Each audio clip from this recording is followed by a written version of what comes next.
சித்தப்பு பிரமாதம். ஏன் கண்ணே பட்டு போல இருக்கு. பாட்டி பட்டு பிரமாதம்.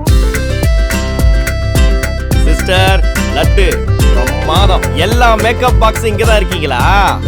ஓ மேந்தியா?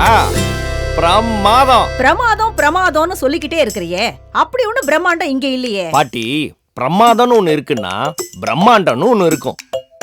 ஒண்ணு, நம்ம தீபா சில்க்ஸோடைய புது ஷோரூம் இப்ப 1 ஏக்கர் நிலப்பரப்புல நம்ம தர்மபுரிக்கு பிரம்மாண்டமா வரப்போகுது. 2, இது தீபா சில்க்ஸோடைய 2வது ஷோரூம். உங்க வீட்டு பேரரசிகளுக்கும் இளவரசிகளுக்கும் பட்டின் அரண்மனையே பிரம்மாண்டமா உருவாக்கி இருக்காங்க. 3, தீபா சில்க் ஷோரூம்ல நம்ம பட்ஜெட்லயே ஷாப்பிங்கும் பண்ணிக்கலாம். பேரரசிக்கும் இளவரசிக்கும் தீபாவின் பட்டின் அரண்மனை, Deepa silks and readymades, Netaji bypass road, Dharmapuri. எல்லாமே நம்ம மனசுக்கு பிடிச்ச விலை. நம்ம பர்சு கூட இனிமே புன்னகைக்கும்.